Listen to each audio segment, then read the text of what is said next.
Samantala sa previous video natin, may biglang dumating na isang delegation na kumakatawan sa dalawang magkasalungat na panig, ang makapangyarihang Emperor ng Valhalla, at ang grupo ng mga rebelde. Pero sa mga susunod na pangyayari, brutal na pinugutan ng ating bida ang ulo ni Count Bregan, at ginawang regalo sa Emperador ng Valhalla. Samantala sa imperyo ng Valhalla, isang mensahe lamang ang sapat upang yumanig sa isang buong imperyo, ngunit sa pagkakataong ito ay hindi lamang ito isang babala. Sinabi ni Marcus Belfier na pinugutan ni Roman Dmitri si Count Bregan, ang lalaking ipinadala bilang kinatawan ng Valhalla, at ipinadala pa ang ulo nito sa kanya. Makikita na naroon ang mga matataas na opisyal ng Valhalla, pati na rin ang kanilang emperador, dahil sa mabigat na isyong ito. Samantala, nanatiling kalmado ang emperador habang nakasandal ang kanyang baba sa kamay at walang ipinakitang kahit anong gulat. Nagsalita ang isa sa mga opisyal at sinabing inaasahan na niya ang mangyayaring ito, dahil si Roman ay hindi ang uri ng tao na madaling sumunod sa kagustuhan ng iba. Biglang nagkagulo ang pagpupulong at may nagsabing dapat muna nilang unahin ang aksyong militar upang durugan ang mga rebelde ni Duque Vieto bago makipagsanib puwersa sa Kronos laban kay Roman Dmitri. Sa gitna ng matinding tensyon, nakialam naman si Count Gomez ng konserbatibong faction. Ayon sa kanya, sapat ng patunay ang pakikipagpulong ni Roman kay Sanchez upang ipakita na sinusuportahan nito ang mga rebelde. Kaya iminungkahi niya ang paggamit ng psikolohikal na taktika sa pamamagitan ng pagsasamantala sa paniniwala ng Valhalla tungkol sa kadalisayan ng dugo at pagmamalaki bilang mga mandirigma. Dahil kung nais ng mga mamamayan ng Valhalla na maibalik ang kanilang pagkakakilanlan bilang isang bansang mandirigma, malamang na hindi nila magugustuhan na isang banyagang puwersa ang manguna sa kanilang laban. Kaya humingi si Count Gomez ng pahintulot na direktang makipag-ugnayan kay Roman upang makakuha ng ebidensyang maaaring magpatunay ng pakikialam nito at magamit upang impluwensyahan ang mamamayan. Sinuportahan naman ni Marcus Belfier ang plano, at agad itong pinayagan ng emperador ng Valhalla bago niya pinaalis ang lahat ng naroon. Samantala, naiwan sina Count Gomez at Marcus Belfier. Makikita sa kanilang mga mukha ang nakakatakot na ngiti habang nagkatinginan sila. Samantala, sa isang madilim na silid, gumamit si Count Gomez ng communication crystal upang tawagan si Roman. Sinabi niya na natanggap niya ang kanyang regalo, bago niya tinanong kung ito ba ang paraan ng Dmitri sa pagharap sa mga bagay-bagay. Dagdag pa niya na dahil sa nag-iisang pasyang iyon, tuluyan ng nagkahiwalay ng landas ang Valhalla at Dmitri, at hindi na sila muling magkakasundo magpakailanman. Ngunit para kay Roman, nakakatawa lamang ang mga salitang iyon. Ipinaalala ng ating bida na ang Valhalla ang unang nagtangkang pumatay sa kanya, kaya wala nang puwang para sa anumang kompromiso. May bahagyang ngiti sa labi si Count Gomez nang tanungin niya si Roman kung iniisip ba nitong nasa ilalim na ng kanyang kapangyarihan ang mundong ito. Pagkatapos ay sinabi niyang lubos niyang ikinalulungkot ang sitwasyon. Kinilala rin niya si Roman at sinabing bagamat nagmula ito sa Cairo, nagawa nitong umangat upang maging pinuno ng alyansa ng mga kaharian. Kaya para sa kanya, nararapat lamang na kilalanin at igalang nila si Roman. Gayunpaman, dapat ay may hangganan ang kanyang pakikialam. Pagkatapos noon, tumingin siya sa kanyang mga tauhan upang isagawa ang kanilang plano. Kasabay nito, lihim niyang inaktibo ang isang kagamitan sa pagre-record upang bitagin ang ating bida. Iginiit niya na ang pagkampi nito kay Duque Vieto ay isang pagkakamaling magdudulot ng kapahamakan. Dagdag pa niya, tinanong niya kung iniisip ba nito na dahil lamang sa pagtulong sa mga rebelde ay may babagsak na nito ang imperyo ng Valhalla.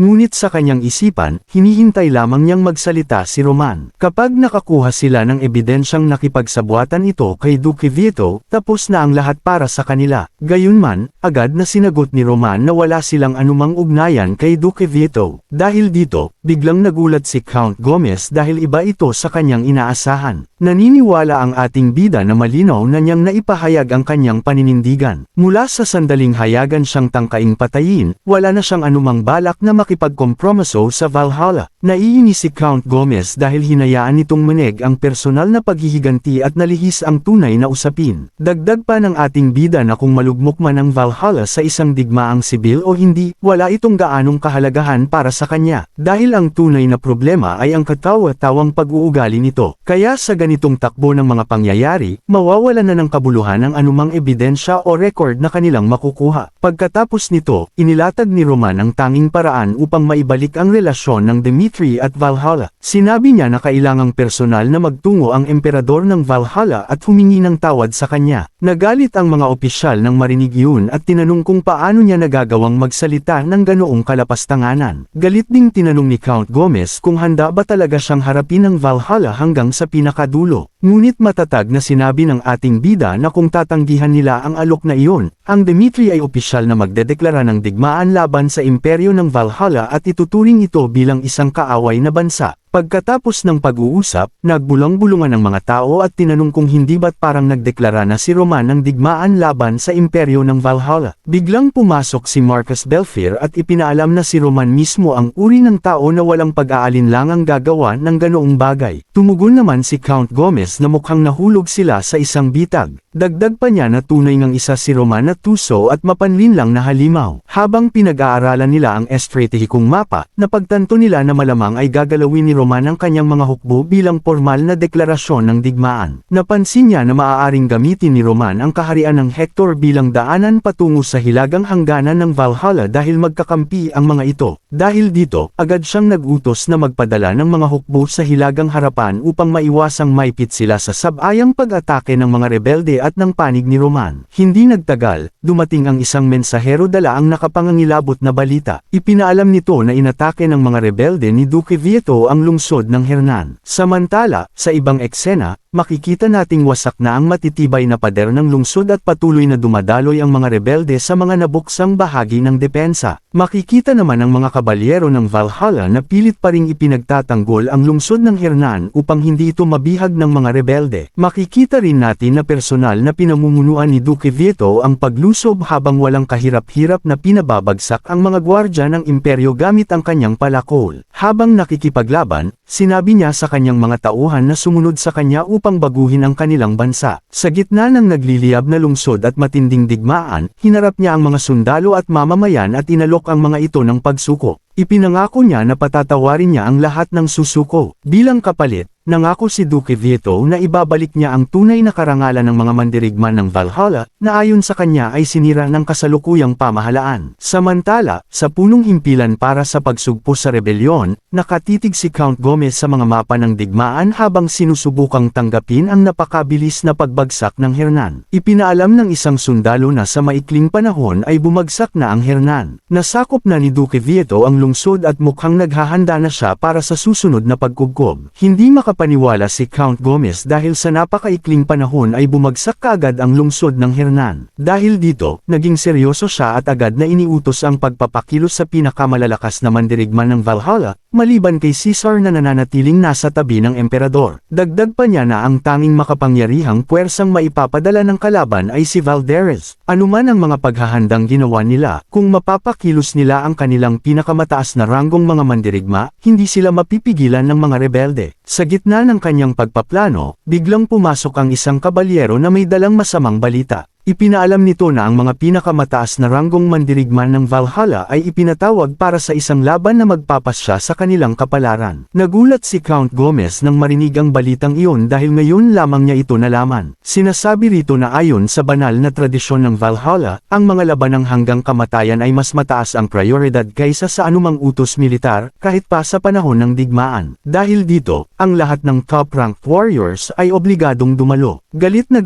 agad niyang hiniling na malaman kung sino ang nagsimula nito. Ipinaalam sa kanya na si Knight Ares, ang ikatlong pinakamalakas na mandirigma ng Valhalla, ang humamon kay Alvarez, ang pangalawang pinakamalakas na mandirigma. Napatitig lamang si Count Gomez nang walang masabi. Samantala, sinasabi rito na nagpalabas ang imperyo ng isang opisyal na kautusan upang tipunin ang pinakamalalakas na mandirigma ng Valhalla sa kabisera. Tumingin sa paligid si Alvarez, ang ikalawang ranggong mandirigma ng Valhalla, habang ramdam ang kanyang matinding pagkadismaya. Para sa kanya, hindi na ito ang Valhalla na dati niyang kilala. Samantala, sa isang pagtitipon, sinisisi nila si Roman dahil isa-isang bumagsak ang kanilang pinakamalalakas na mandirigma. Una ay nawala si Morales, sinundan ni Barbosa, at maging si Rodriguez ay hindi nakaligtas. Higit pa rito, pinili ni Ares, ang ikatlong ranggong mandirigma, na sumunod kay Roman Dimitri at talikuran ang Valhalla. Para sa kanila, hindi katanggap-tanggap ang ganitong sitwasyon. Ang nagsasalita ay si Tron, ang ikalimang ranggong mandirigma ng Valhalla. Sa isip naman ni Alvarez, isang halimaw na nagngangalang Roman ang tuluyang nagpabago sa takbo ng buong sitwasyon. Hindi nagtagal, dahan-daang bumukas ang mga pintuan at pumasok si Ares. Kalmado ang kanyang anyo, na para bang walang nagbago. Binati pa niya ang kanyang mga dating kasama at kinamusta ang mga ito. Agad namang nena si Alvarez dahil hindi niya maunawaan kung paano nakakapasok ng may buong kumpiyansa ang isang taong itinuturing nilang taksil sa kanilang bansa. Ngunit iba ang pananaw ni Ares. Para sa kanya, nananatili pa rin siyang ikatlong ranggong mandirigma ng Valhalla dahil hindi pa naman siya opisyal na nasususpine o natatanggal sa kanyang posisyon. Pagkatapos noon, walang pag-aaksaya ng oras na hinamon ni Ares si Alvarez sa isang labanang magpapasya sa lahat. Dahil dito, agad na nag-react si Alvarez at ikinagalit ang mga salitang binitiwan ni Ares. Biglang nagsalita si Schneider, ang ikasyam na ranggong mandirigma ng Valhalla. Sinabi niya na isang taksil na tumalikod sa Valhalla ang nagsasalita tungkol sa isang laban na magpapasya sa lahat. Kaya sinabi niyang hinding-hindi niya ito papayagan. Ipinaalam naman ni Ares na ang laban na magpapasya sa lahat ay isang likas na bahagi ng kanilang tradisyon. Pagkatapos noon, mahigpit niyang hinawakan ang balikat ni Schneider dahil sa pakikialam nito. Pagkatapos ay seryoso niya itong tiningnan at sinabi na ang lahat ng mas mababa ang ranggo kaysa sa kanya ay walang karapatang magreklamo tungkol dito. Matapos ang maikling tensyon, pinigilan ni Alvarez ang sitwasyon at tinanggap ang hamon ni Ares sa isang duelo. Samantala, sa ibang eksena, lumipat ang tagpo sa templo ng Valhalla kung saan magsisimula ang tunggalian. Habang magkatapat ang dalawang mandirigma, buong kumpiyansang ipinahayag ni Alvarez na muli niyang tatalunan si Ares sa pagkakataong iyon. Naniniwala siyang inuulit lamang ng kasaysayan ang sarili nito dahil ilang beses na niya itong natalo noon. Kaya nagtataka siya kung saan kumukuha ng ganoong kumpiyansa si Ares. Ngunit hindi naapektuhan si Ares. Ngumiti lamang ito na para bang wala ng halaga ang mga nakaraan nilang laban. Pagkatapos ay nagsalita ang hukom ng laban at sinabi na sisimulan na nila ang sagradong laban na magpapasya sa lahat. Dagdag pa niya na naway panoorin ng lahat ang tunggalian ng dalawang mandirigmang ito ng may taos-pusong paggalang sa kanilang karangalan. Nang sabihin ng hurado na maaari nang magsimula ang laban, agad na nagbanggaan ang dalawa sa hanggarang talunin ng isa't isa. Makikita na si Alvarez ang unang umatake at nagpakawala ng sunod-sunod na malalakas na pag-atake, samantalang si Ares ay patuloy na dumedepensa. Namangha ang mga manunood sa tindi ng palitan ng rank 2 at rank 3 ng Valhalla, ngunit naniniwala pa rin sila na sa huli ay muling makakamit ni Alvarez ang tagumpay. Samantala, makikita sa laban na mabilis silang nagpapalitan ng mga atake na para bang magkapantay lamang ang kanilang lakas. Dahil dito, inamin ni Alvarez na malaki na ang naging pag-unlad ng kanyang kalaban at kahanga-hanga ang husay nito sa espada. Gayunpaman para sa kanya, hindi kayang lampasan ng sinuman ang agwat sa lakas ng kanyang aura.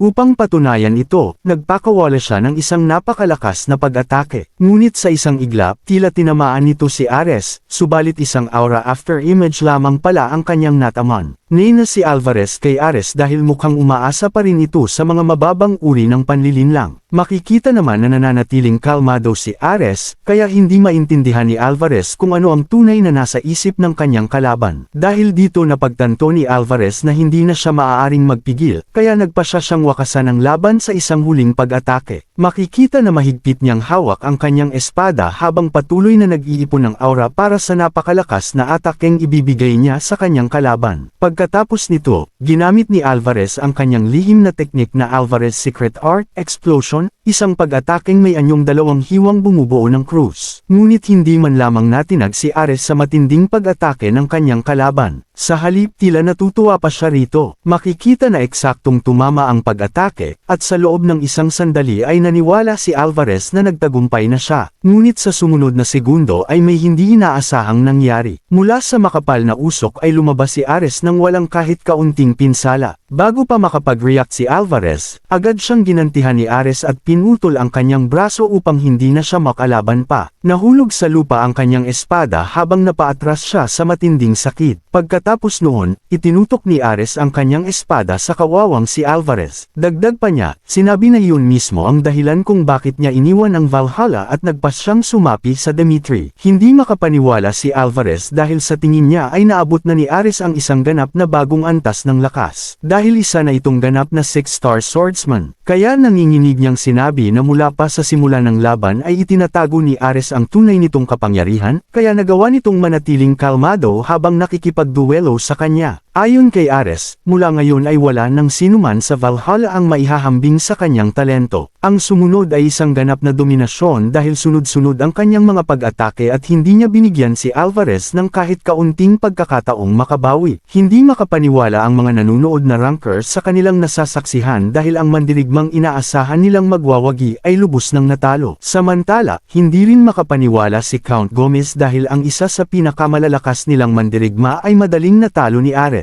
Kaya napatanong siya sa kanyang sarili kung ano nga ba ang nangyari kay Ares mula nang sumapi ito sa puwersa ng Dimitri. Sa kanyang pag-iisip, napag-isip-isip niya na maaaring bahagi ito ng plano ni Roman Dimitri. Naipadala na ng ating bida ang mga puwersa ng Dimitri sa hilagang hangganan upang paghiwa-hiwalayan ang hukbo ng emperador, at ngayon naman ay ginamit niya si Ares upang alisin sa eksena si Alvarez, ang rank 2 nanograms Valhalla. Dahil dito, nagulat siya nang mapagtanto na mula pa sa simula ay maingat nang nakalkula ni Roman ang bawat hakbang sa pamamagitan ng pagtulong sa mga puwersang rebelde. Naunawaan ng lahat na kung magpapatuloy ito, patuloy silang mabibitag at makokontrol ng mga estratehiya ni Roman Dimitri. Dahil wala na silang ibang mapagpipilian, nagpasya silang isantabi ang kanilang mga prinsipyo at agad na kumilos. Kaya naglabas si Count Gomez ng utos na arestuhin si Ares sa mismong lugar na iyon. Dahil dito, sumigaw siya sa mga sundalo ng Valhalla, na huwag silang tumayo lamang dyan. Kailangan nilang dakpin ang taksil na si Ares. Bago umalis si Ares patungo sa Valhalla, pinagsabihan muna siya ng kanyang young master. Ayon kay Roman, tuluyan nang nawala sa Valhalla ang ipinagmamalaki nitong dangal bilang mga mandirigma. Kahit manalo ang isang tao sa isang patas na tunggalian at mapatunayan ang kanyang lakas, hindi pa rin ito masisiguro ang kanyang kaligtasan dahil maaari pa rin siyang atakihin matapos ang laban. Ganito na umano kabulok ang sistema ng Valhalla, kaya binalaan niya si Ares na kailangan nitong maging maingat habang naroroon. Nalungkot naman si Ares dahil ang bansang minsan niyang pinagsilbihan ay naging ganap ng bulok ang sistema. Balik sa kasalukuyan, sinabi ni Ares na gaya ng sinabi ng kanyang young master, tuluyan ang nabulok ang lahat ng nasa Valhalla. Pagkatapos nito, bigla niyang itinaas ang isang kamay bilang hudyat ng kanilang plano, na agad namang napansin ng mga mage. Nais malaman ni Count Gomez kung sino ang mga mage na bigla na lamang pumasok sa arena. Nagtaka siya kung bakit may dala silang mga magic communication device. Doon niya nalaman na mga tauhan pala sila ng Igbubal clan. Mula pa sa simula ng laban ni Ares at Alvarez, ginagamit na nila ang mga kagamitang iyon upang ipalabas at iparinig sa iba ang lahat ng nangyayari sa arena. Samantala, nakaramdam ng takot si Count Gomez sa planong kanilang isinasagawa. Nag-usap-usap ang mga tao na ang pangalang Ares, na dati ay hindi gaanong pinapansin ng marami, ay umangat na ngayon bilang ikalawang pinakamalakas na mandirigma sa buong Valhalla. Hindi lamang ito kahanga-hanga kundi nakakatakot din dahil naabot niya ang rank 2 sa murang edad. Pagkatapos noon, sinabi ni Ares kay Count Gomez na ang kanilang tunggalian ni Alvarez ay sadyang napagpasyahang i-broadcast sa buong Valhalla. Makikita sa mukha ni Count Gomez ang matinding pagkainis dahil hindi niya matanggap na muli na naman siyang naisahan. Ipinaalam ni Ares na may panahon noon na hindi pa nawawala ang dangal at tunay na diwa ng Valhalla. Dagdag pa niya, inihayag niya sa lahat na balak niyang ibalik ang dating diwa ng Valhalla. Pagkatapos nito ay naglabas siya ng isang hamon, at ang kanyang hinamon ay hindi isang ordinaryong mandirigma. Ang kanyang target ay si Caesar, ang rank 1 na mandirigma at kinikilalang pinakamalakas na swordsman ng Valhalla. Pangalan pa lamang nito ay sapat na upang patahimikin ang buong arena dahil maging ang mga opisyal at rankers ay labis na nagulat sa naging pahayag ni Ares. At ngayon, hayagang hinamon ni Ares ang isang laban ng walang kahit anong takot. Sa hindi inaasahang pangyayari, makikita na ang emperador ng Valhalla ay nanunood pala mula sa isang tabi at tahimik na nakikinig sa lahat ng nangyayari. Malamig niyang sinabi na bahala na si Ares kung ano ang sa tingin niya ay nararapat, at binigyan siya ng pahintulot na labanan si Caesar. Samantala pagkatapos ng laban tinanong ni si Count Gomez kung ano ang kanyang palagay, sino ang mananalo sa pagitan ni Caesar at Ares. Sumagot si Count Gomez na sa kanyang palagay, walang sino man ang makapagsasabi ng may katiyakan kung sino ang magwawagi. Ayon sa kanya, si Castro ang itinuturing na pinakamalakas na swordsman sa kontinente, habang si Caesar naman ay ang tanging taong kayang tumapat kay Castro at matagal nang kinikilalang pinakamalakas na swordsman ng Valhalla. Dagdag pa ni Count Gomez, natural lamang na isipin na si Caesar ang mananalo, ngunit matapos sumunod ni Ares kay Roman at maabot ang antas ng 6-star aura, nagbago ang balanse ng kapangyarihan. Dahil dito, napatanong si Marcus Belfier kung ibig ba nitong sabihin na hindi na garantisado ang panalo ni Caesar laban kay Ares. Dagdag pa niya ng seryoso, sa kasalukuyang sitwasyon, wala nang paraan upang pigilan ang awtoridad ng ikalawang ranggo. Kaya kung magpapatuloy ito, kailangan nilang maagap na sakupin ang Hernan sa lalong madaling panahon. Samantala dumating ang isang napakahalagang balita, dahil naglunsad ng pag-atake ang Dmitri sa hilagang linya ng depensa ng Valhalla. Nagulat si Count Gomez dahil nangyari ito ng mas maaga kaysa sa inaasahan ng sinuman. Sa hilagang hangganan ng Valhalla, makikita sina Felix, Chris, at ang ating bida. Ipinaalam ni Chris na isang hukbong binubuo ng 100,000